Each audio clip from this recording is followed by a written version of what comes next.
네, 여러분 안녕하십니까. 자, 제가 이제 계속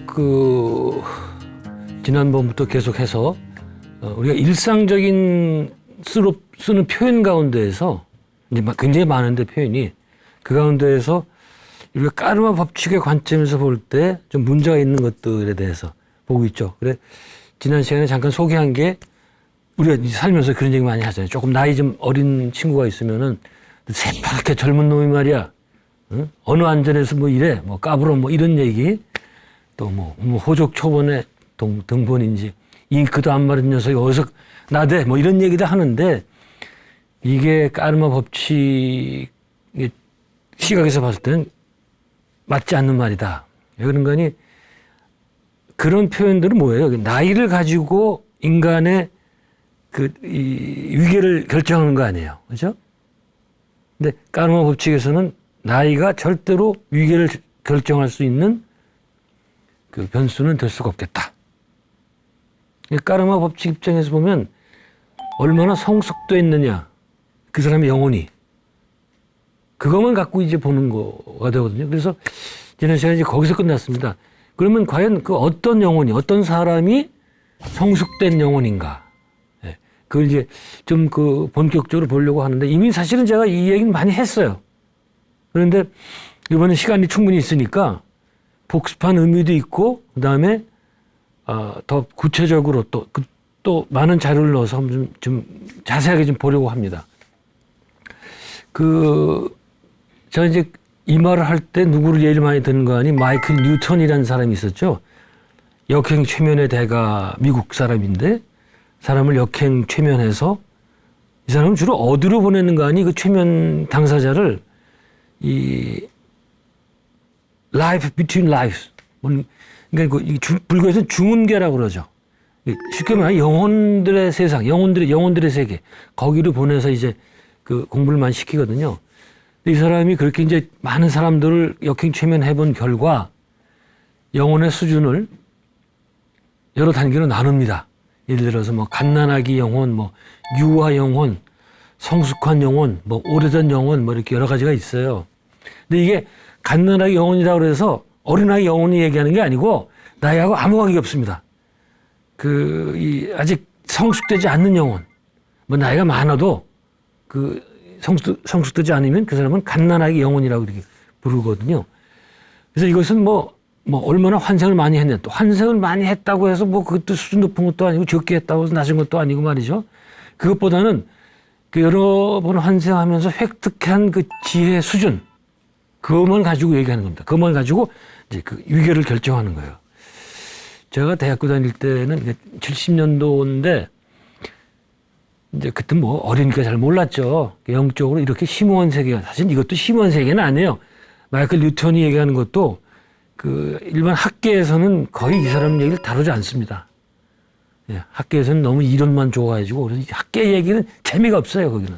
그래서 저는 항상 학계 얘기와 이쪽 제야 얘기를 섞어서 하거든요. 제야 있는 사람들은 좀 엉뚱한 얘기를 많이 하고, 학계에 있는 사람들은 건조한 얘기를 해서 재미가 없고, 이걸 섞으면 재미난 얘기가 많이 나옵니다. 어쨌든 이렇게 이제 영적으로 심오한 세계가 있는 줄 몰랐는데, 그동안에 대학 때부터 제가 74년에 대학에 들어갔으니까 뭐 50년인가요? 50년인가요? 그러네. 50년이 됐어요, 벌써. 이렇게 공부하면서 이론적으로는 제가 뭐 깨달음이 뭔지, 뭐 인간의 의식이 어떤 건지, 사후세계가 어떤지, 영혼은 어떤 것인지 등등 이제 알게 됐거든요. 머리로만 알게, 머리로. 그렇게 공부해서 좋은 점은 삶을 좀 관조할 수 있는, 지난 시간에 얘기했죠. 나그네적인 시각, 아등바등 하면서 살 필요가 없다. 그런 거 알고 보니까 이게 그렇게 아등바등 뭘 하려고 그렇게 노력할 게 없고 좀 느긋해질 수 있겠다. 이게 좀 자유로워지는 거죠. 자유로워지는 거. 우리가 어디 묶여 있으면 행복하지 않잖아요. 안 묶여 있고 거기서 자유로워지면 행복해지죠.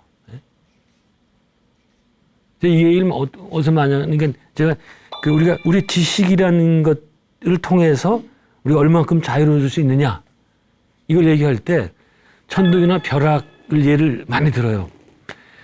그 과학이 발전하기 전에는 천둥이나 벼락치면 그냥 무서워가지고 뭐 사람들이 얘네는 어떻게 했습니까? 뭐 우리가 죄를 많이 저지르고 하늘이 우리를 벌한다 그러고 말이죠. 예? 그런 그 공포를 굉장히 많이 가졌잖아요. 그런데 과학을 배워 보니까 뭐 그거는 그냥 그 하늘에서 플러스 마이너스 그 전기들이 만나가지고 그걸 치는 거예요. 아무것도 원인이 그거 원인이지 아무것도 아니다. 무슨 인간의 도덕적인 거하고 아무 관계 없다. 이걸 알게 되니까 어떻게 됩니까? 자유로워지죠. 천둥과 벼락이 쳐도 더 이상 무서워하지 않습니다. 이런 거예요. 우리가 지혜를 그 닦는 거는 이런 식으로 해서 자유로워질 수 있겠다. 뭐 그런 얘기인데 그래서 우리가 지금 공부하는 이런 영적인 면, 영혼 이게 중요하다는 게 그렇습니다. 네. 우리 이번 생에서 자유로움을 훨씬 더 많이 누릴 수 있겠다. 자, 다시 돌아가서 뉴턴은 이제 이것을 영혼의 단계를 설명하면서 그 각 단계의 영혼이 지닌 색깔로도 설명을 하거든요. 이거 제가 막 설명을 했는데, 그러니까, 이게 어떻게, 대체로 보면은 무지개 색깔하고 비슷해요. 일치해요. 무지개 어떻게 됐습니까? 빨주, 노초, 파남보. 이렇게 되어 있죠. 그게 우리 몸에 7개 차크라가 있다고 인도 종교에서 얘기를 하죠. 사타구니에 있는 그 뿌리 차크라부터 해가지고 하나, 둘, 셋, 넷, 다섯, 여섯, 일곱 여기 있는 그 왕관 차크라, 크라운 차크라, 스하사 차크라 이게 이제 여기 맨 밑에가 빨간색이고 위가 이 보라색이 됩니다. 이제 뭐 이렇게 설명을 했는데 제가 보기에 이게 참 절묘하게 색을 나눈 것 같아요. 예를 들어서 맨 밑에가 이 빨간색 아니에요. 그 다음 위가 생식 차크라거든요. 빨주황. 근데 이 빨간이랑 맨 밑에 차크는 뭐냐? 생존이에요, 생존. 자기 생존. 아주 이거는 이 강한 에너지를 상징을 하죠. 그러나 무모해요, 이거는. 저게 방향성이 없어요. 그래서 그거 볼 때마다 왜 공산주의 하는 친구들이 저렇게 빨간색을 좋아하나. 보세요. 그 중국 그 국기 보세요. 시뻘겋잖아요. 베트남 깃발 보세요. 시뻘겋죠. 디자인적으로는 아주 빵점인데 그런 국기들은. 근데 거기서 이렇게 좋아하는 이유는 이 공산주의는 그런 인간의 이 생존이라고 그럴까요? 극대화시킨 그런 위험한 거예요. 힘은 강조하는데 그 힘이 이 방향성이 없어요. 네. 그런 생각이 듭니다. 그 다음에 여기 보라색이라고 그랬죠? 이게 보라색은 모든 색깔의 왕이라고 그럴 수 있는 거예요. 그렇게 보면은. 이 색깔 갖고 얘기하는 것도 굉장히 재미난데 제가 다른 강의에서 많이 얘기했으니까 이것도 그냥 지나치겠습니다. 근데 제가 이제 그 영혼도 여러 가지 이 수준으로 나눌 수 있다고 그랬는데 그것도 복잡하니까 저는 그냥 어린 영혼, young soul, 그 다음에 오래된 영혼, old soul 이 두 가지만 보고 나눠서 보도록 하겠습니다. 물론 중간에 얼마든지 많이 나눌 수가 있지만 우리가 한 사안을 이해할 때 항상 간단하게 보는 게 이해하는 데 도움이 되기 때문에 이렇게 보도록 하겠습니다. 자, 그러면 한 영혼, 그러니까 한 사람의 인격적인 성숙도를 판가름하는 방법. 이거 우리가 살면서 이게 필요한 일이에요.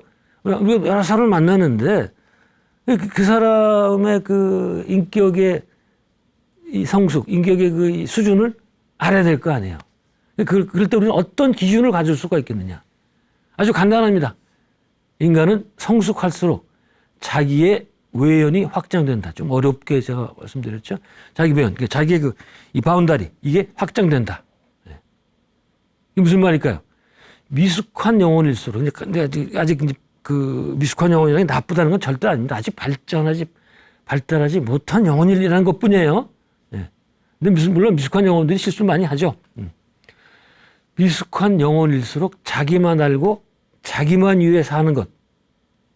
네, 그것에 비해서 성숙한 영혼들은 자기를 넘어서 다른 사람뿐만 아니라 뭐 동물, 사물 이런 데까지도 관심 갖고 배려하는 마음을 갖는다. 그러니까 자기 외연이 확장이 되는 거예요. 쉽게 말해서 이타심이 생긴다는 거죠. 불교에서 말하는 자리 이타도 마찬가지죠. 네, 불교에서 제일 처음에 대승불교에서 육바람일 할 때 첫 번이 보시합니까? 보시. 자기를 넘어서기 위해서 보시를 하는 거거든요.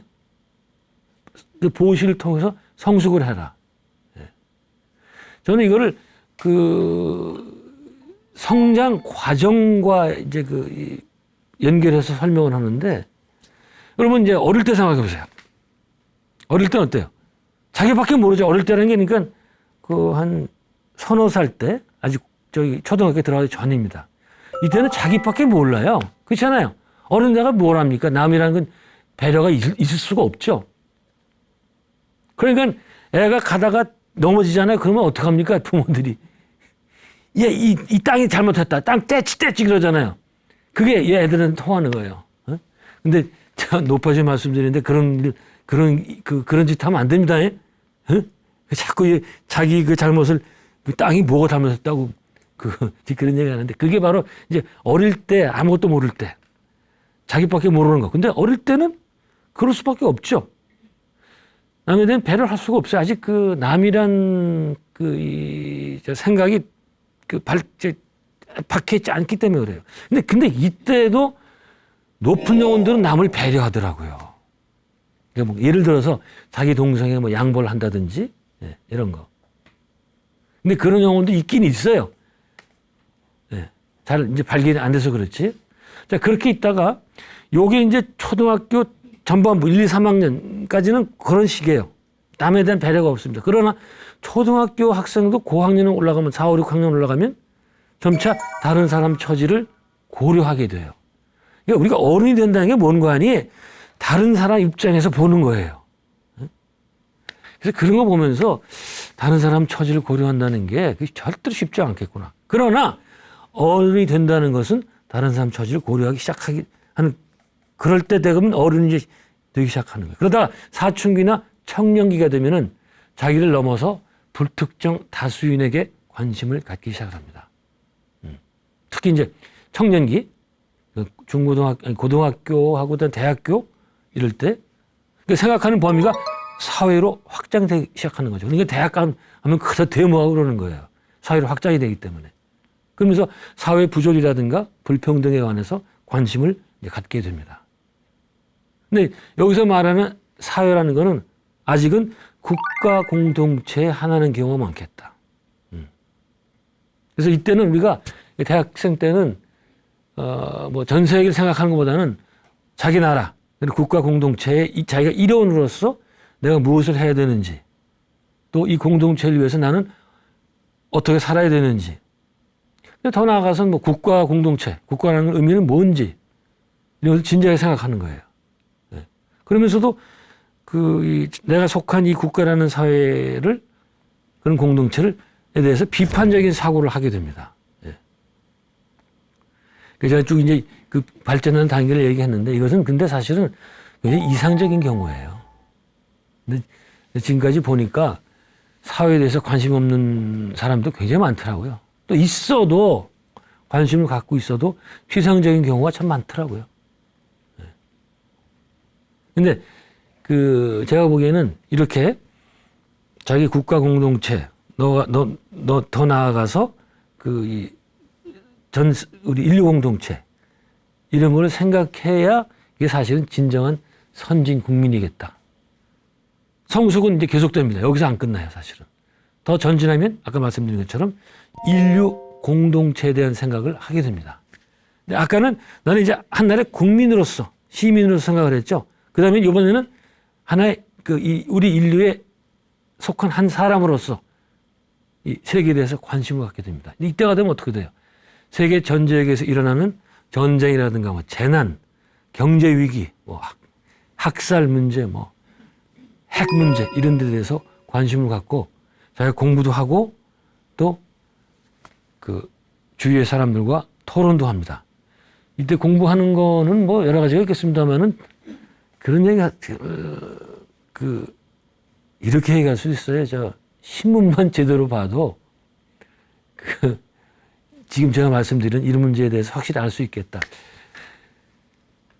이 단계에 오는 사람들, 그러니까 내가 인류의 한 성원으로서 어떤 의미를 갖는가, 이런 걸 생각하는 사람들은 공통적으로 생태계 문제에 관심을 갖게 됩니다.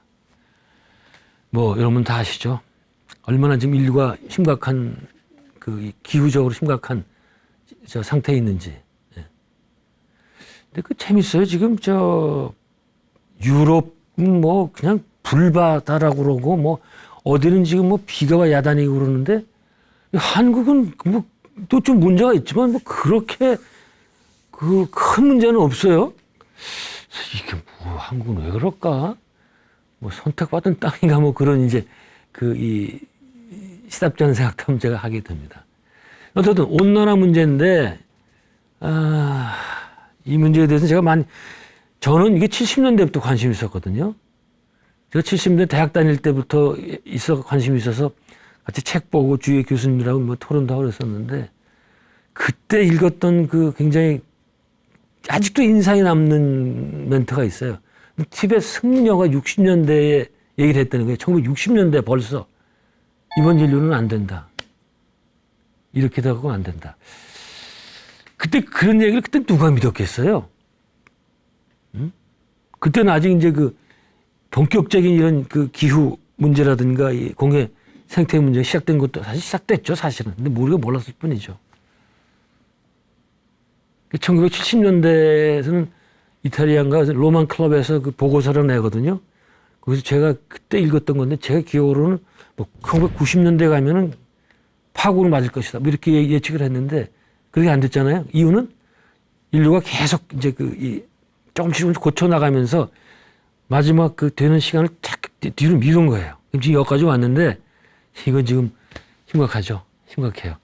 달라이라마도 아예 그 대놓고 하더라고요. 지금 기후 위기가 아니고 기후 지옥이다. 앞으로. 클라이미트 헬이라고 얘기를 하시더라고요. 그 사실은 그래서 저는 이기적인 생각에 뭐 나는 괜찮다. 왜냐면 제가 이제 아무리 많이 살아봐 20년? 그때까지는 아주 심각하지는 않거든요. 그러나 제 이제 우리 자식들 그다음 손주대 거기는 아유 한숨이 나. 걔들 지금 뭐 10대 아이들이 제 나이 때들 되면은 지금 지구는 엉망진창이 될 텐데 좀 어떻게 될지. 근데 아직도 이 환경 문제를 심각하게 받아들이지 않고 우리는 돈 때문에 아직도 씨름하고 뭐 바쁘잖아요. 그러나 영적으로 성숙한 사람들은 이 문제에 비상한 관심을 안 가질 수가 없습니다. 만일에 인류의 이 지금 생태계 문제에 대해서 관심이 없다. 혹은 별로 그렇게 그 큰 관심을 안 가졌다. 이런 사람은 무조건 영적으로 미숙한 사람들이에요. 무조건. 그래서 저는 혼자서 그냥 제가 그동안 계속 얘기를 했거든요. 근데 아무도 관심이 없어요. 학생들한테도 그렇게 얘기를 많이 하고 그러는데 뭐 학점이고 뭐 좋은 뭐 직업 받는 데 관심이 있었지. 뭐 그거 탓할 일은 아닙니다. 그래서 저는 어떻든 간에 나라도 뭐 좀 어떻게 할 수 있는 해봐야 되겠다 해가지고 뭐 조금 이렇게 뭐 실행한 게 있었습니다. 어둡지 않게 흉내를 내는 거예요. 그래서 저는 일단 그 결론은 나라도 그 소비를 줄여보자. 지금 인류 문제 중 하나가 쓸데없는 걸 너무 많이 만들어가지고 너무 많이 써서 그래요. 예? 그래서 어떻게 하면 줄일 수 있을까? 그래서 일단 필요 없다. 자동차 볼 때마다 내가 이 작은 몸뚱이 하나 움직이는데 저 큰 고철이 쇳덩어리가 움직여야 되냐 말이야. 이상해요, 그게. 예? 그래서 일단 필요 없다. 예. 또 이제 나이 들면 어차피 운전하는 게 이제 60대에 들어가는 게 정말 운전하는 게 어둡지 않아. 특히 주차가 잘 안 돼요. 근데 밤에는 운전을 못 하겠어요. 그런 거. 그 다음에 이제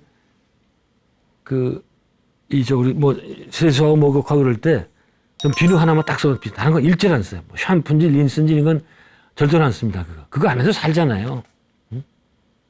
일단 그래서 호텔 가잖아요. 이제 숙소에 가서도 거기 뭐 샴푸는 뭐 많잖아요. 딱 조금만 비누 딱 그거 하나만 써요. 며칠 있어도 그거 그거 한 2개 정도 며칠 있으면. 그다음에 수건도 작은 세수 수건 하나만 써요. 큰 수건 안 쓰고. 그다음에 그 가운 있잖아요. 그거 샤워하고 나오는 그거 절대로 안 씁니다. 왜 그런가 하니 그거를 세탁할 때 얼마나 많이 쓸데없는 게 많이 나온 줄 아시죠? 진짜 제가 한국에도 어떤 분이 있다는 걸 아는 거 아니, 이분은 비누도 안 써요, 비누. 그 다음에 세제도 안 써요. 제가 어떻게 세탁하는지 좀 잊어버렸는데, 근데 사실은 그게 맞아요. 그래야 지금 그분처럼 살아야 우리 인류가 이번 기후 문제를 극복한다니까요. 이거 되겠습니까? 이거 그러니 얼마나 어려워요. 자기 몸에서 나오는 것은 다 줄이고 나온 것도 덜어서 쓸 수 있고, 이런 이 방법밖에 없어요 지금. 그래서 어떤 이제 잠만 세일을 해도 물건 안 사는 거, 이런 거. 제가 이렇게 꼴값을 떨면서 이제 아각대는데 참 역부족이죠. 뭐 이거.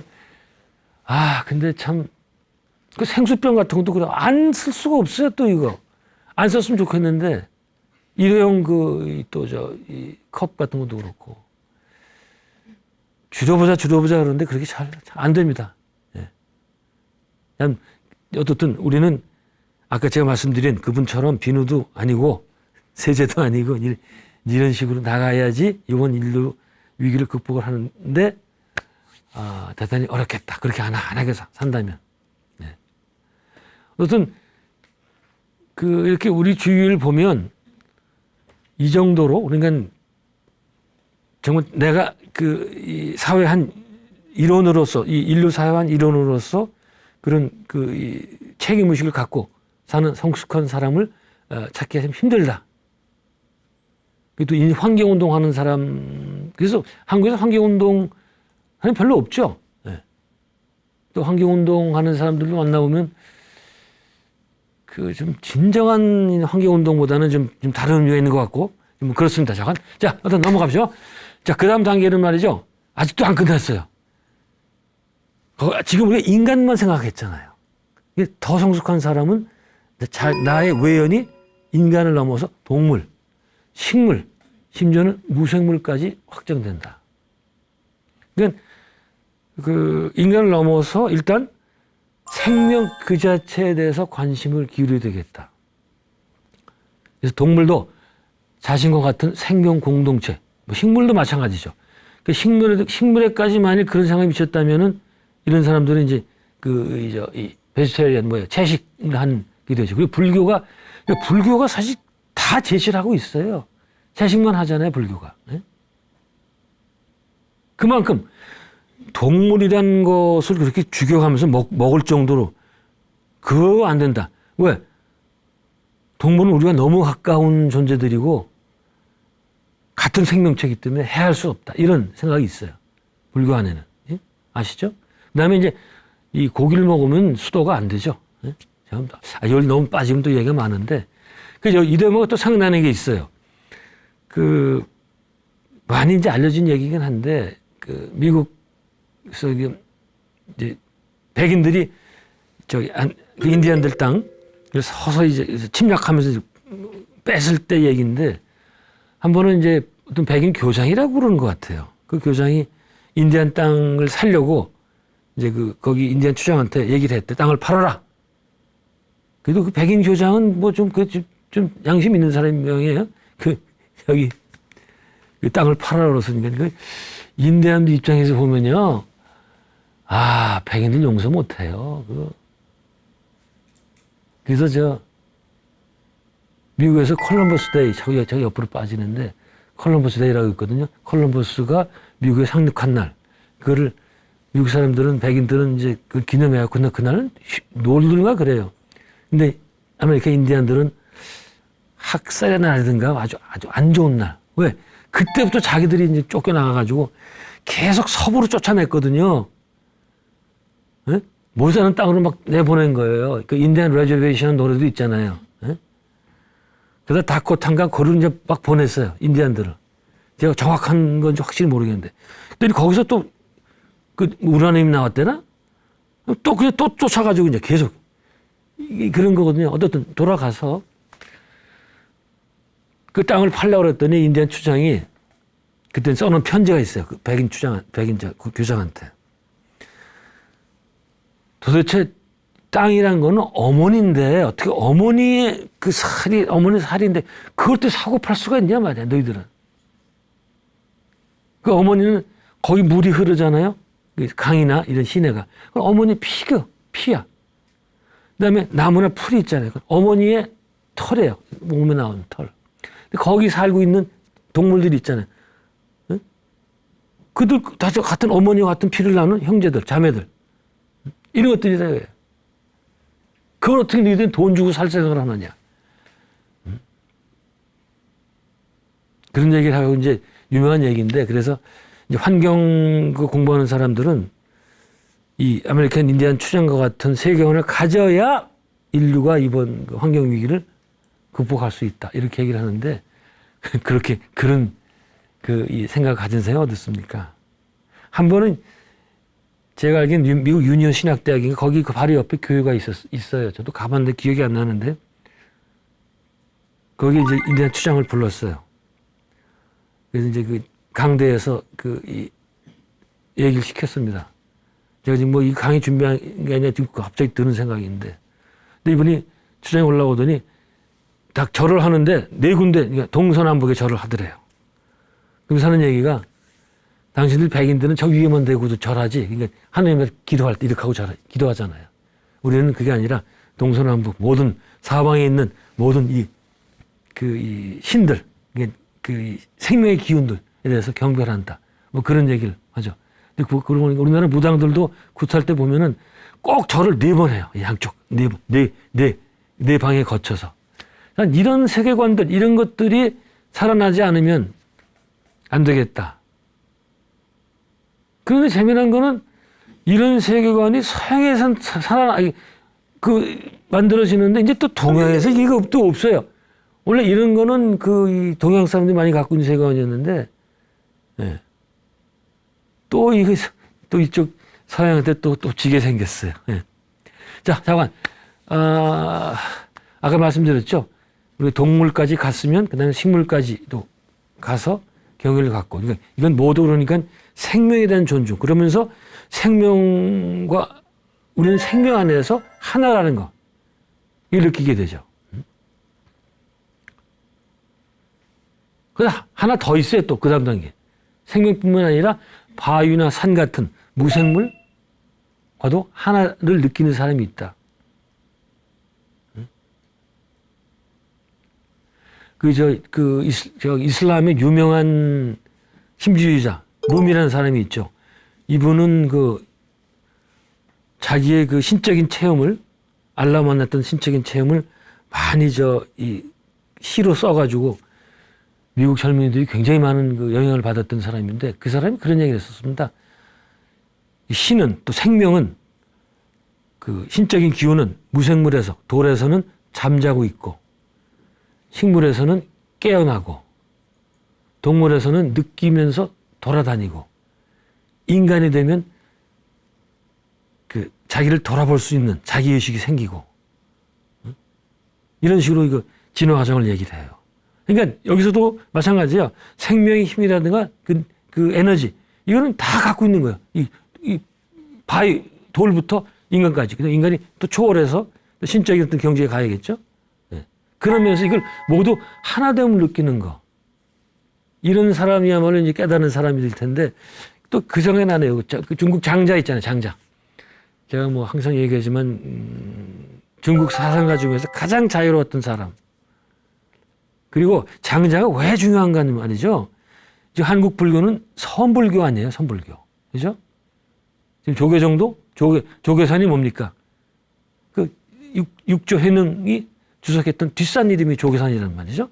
이 한국 불교는 선불교다 이제 맥을 닿는데, 선불교는 사실은 거의 노장 철학이에요.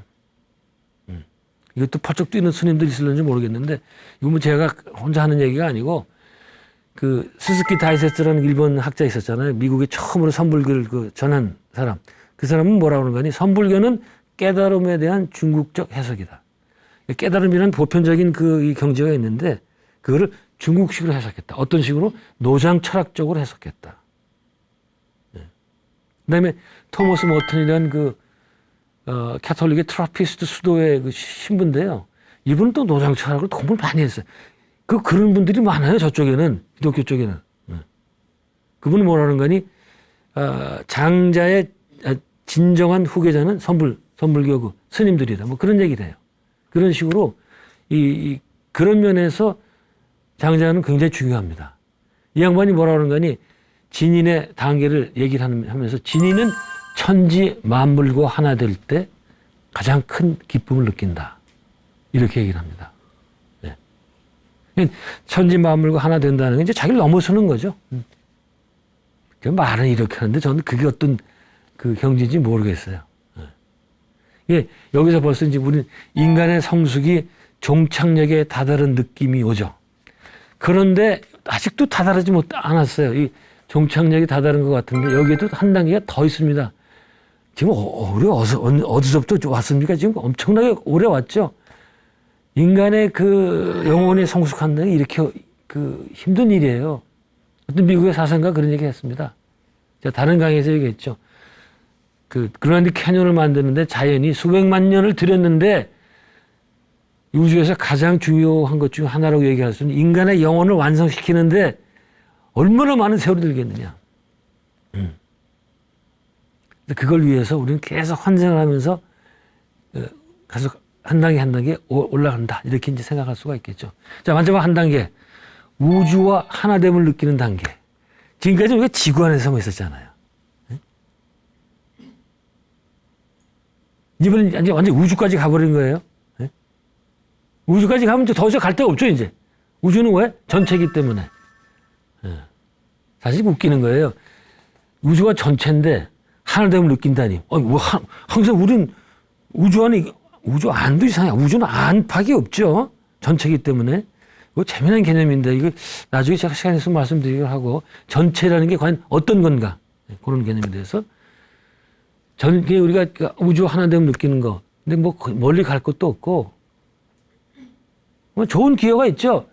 이 밤하늘의 별을 보면 그건 보고 경외하는 마음만 가져도 우주 하나됨을 느낄 수 있겠다. 제가 지난 강의인가 한번 그랬죠. 서울의 밤하늘은 별이 사라졌다. 참, 이것도 참 굉장히 슬퍼해야 될 일인데 밤하늘에 관심 있는 사람도 하나도 없더라고요. 딱 밤하늘 보면 별 4개 정도 보이거든요. 제가 어렸을 때 그러니까 한 70년대 중반? 그때만 해도 제 기억에 북두칠성도 보였고, 뭐 카시오파이도 보였고, 저것도 보였고, 오리온자도 보였고, 뭐 삼태성도 보이고, 꽤 보였어요, 그때는. 근데 그때도 은하수는 안 보였었어요. 지금은 뭐예요? 화성이나 금성이나 보이고, 글쎄 목성이나 보이는가요? 참 몇 개 안 보여요. 네. 자, 이제 우리가 밤하늘의 별을 보면, 여러분들 저는 몽골에 가서 한번 은하수를 보고, 한 10여 년 전에 가서 보고, 그 뒤는 못 봤습니다. 그때 이 보면은, 그냥 별이 그냥 별만 있어요, 별만. 네.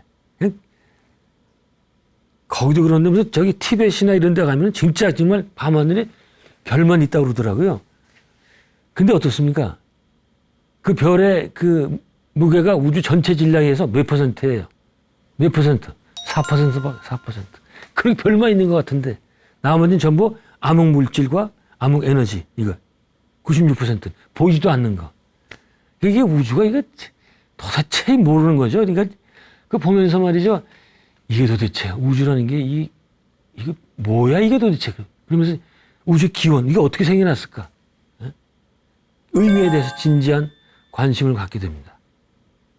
그것도 두 가지인데 얘는 물질적인 우주 어떻게 생겨났느냐. 그다음에 두 번째는 왜 생겨났느냐. 그 의미가 이 우주가 생겨난 의미가 뭐겠는가. 제가 한번 이전에 말했던 하이데거 질문을 원용하면서 같은 말씀 드렸죠. 하이데거가 했던 말이 뭔가 하니 왜 세상에는 아무것도 없지 않고 something이 있는가. Why is there something rather than nothing? 이게 바로 이제 전 우주, 존재하는 이것들이 왜 있는가? 후반부의 질문은 굉장히 철학적인 질문이에요. 첫 번째 그 질문은 대충 우리가 알고 있죠. 우리가 어떻게 생겨났느냐. 137억이나 138억 년 전쯤에 이 빅뱅 터지면서 생겨났죠. 참 서양 그 과학이라는 건 좀 대단해요. 대단해. 어떻게 그걸 알아낼 수 있을까. 근데 지금은 또 물리학에서는 또 아니에요. 그 우리가 이게 싱귤라리티라고 그러죠. 특이점. 이게 빵 터진 거예요. 그래서 우주가 생긴 건데, 그럼 우리가 논리적으로 생각하면 이게 시작이 됐죠. 우주가 시작됐잖아요. 시작은 뭐라 그랬어요? 논리를 보면은 항상 그 전에 끝이 있었기 때문에 시작된 거예요. 그 이전에는 뭐가 있었느냐? 물리학자들이 그 질문을 해가지고 요즘에는 그 빅뱅 이론도 그 정설이 아닌 것처럼 돼 있더라고요. 그 이전에 뭐가 있었다는 거예요. 그래서 저거 당연한 거지, 당연히. 힌두교에서도 그러잖아요. 성주, 괴, 공. 우주가 생겼다가 주, 머물렀다가 괴, 무너지고 공으로 돌아갔다 다시 성으로 가. 이게 순환된다고 인도에서 진작에 그랬어요, 진작에. 그런 거겠다. 근데 이제 문제는, 이제 그건 과학에서 하는 얘기고, 두 번째는 철학적인 질문이에요. 이런 거대한, 이게 왜 빅뱅이 왜 생겨났느냐? 저거 왜 존재하느냐 말이죠. 그래서 가장 형이상학적인 질문, 이렇게 하게 돼요. 그러니까 과학은 what을 물어보는데, 이런 철학은 how, 의미. 그래서 이런 전체 우주 안에, 그 전체 우주가 있단 말이야. 우주도 의미가 있겠지만, 그 안에서 나는 무엇인가. 네. 이런 데 대해서 해답을, 이런 이제 관심을 갖게 돼. 이제 여기까지 이제 와야 이 성숙의 최고 단계로 왔다 이제 얘기를 합니다. 그래서 이런 거를 이제 해답을 찾기 위해서 나름대로 열심히 이제 노력을 하거든요. 그래서 이 현대물리학, 양자역학, 천문학 이런데 이 관심을 갖게 됩니다. 자, 여기에서 이제 우리는 우주와, 그러니까 이게 저는 이제 이론적인 이 공부만 얘기했는데 사실은 이 종교적인 수행과 함께 가서 마지막에 우주와 하나됨을 느끼면서 개화성을 소멸시키는 거. 이게 가장 상위의 종교 체면이라고 할 수 있습니다. 그리고 더 이상 갈 곳이 없어서 인간의 영적인 성장은 여기가 끝이 됩니다. 그래서 그냥 오래된 영혼이 아니고 가장 오래된 영혼이 될 수가 있습니다. 다시 한번 제가 강조하지만 이런 인간의 성숙도는 육체적인 나이와는 아무 관계가 없습니다. 노인이라고 해서 영혼이 성숙한 것도 아니고 아이라고 해서 영혼이 미성숙한 것도 아닙니다. 중요한 것은 뭐예요? 그가 자신의 영혼의 성장을 위해서 얼마나 노력을 했느냐. 수없이 많은 생을 환상했지만 항상 물질적인 것만 탐하고 자신의 영적인 성장을 위해서는 별로 신경 안 쓴 사람은 이번 생에서 아무리 나이가 많아도 그건 영적으로는 아이에 불과하겠다. 반대로 생을 거듭할 때마다 자신의 영적인 성장을 위해서 진력한 사람은 현재 어린이로 살고 있더라도 영적으로는 매우 오래된 영혼이다.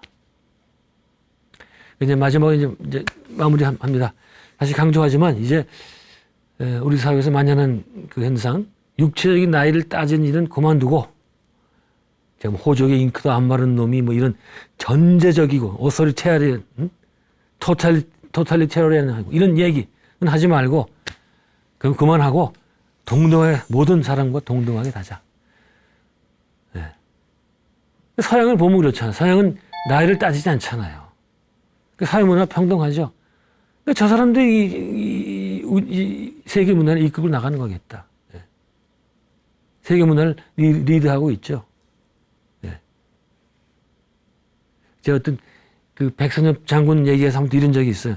6.25 때 봤더니 영국 군대를 보니까 거기는 평소에는 아뢰가 없대요. 장교하고 사병하고. 근데 딱 전투에 들어가면 정확히 아뢰가 잡힌대. 근데 한국 사람들은 평소에도 권위적인 위기를 따지고 전시에도 비슷해가지고 효율적이지 않다. 뭐 그런 얘기 할 게 있습니다. 그래서 앞으로 이제 우리는 서양을 명정할 필요는 없지만 한국 나름의 평등 문화를 만들어내면 좋겠다. 그런 좋은 결과가 있을 것을 기대하면서 이번 강의 마치도록 하겠습니다. 고맙습니다.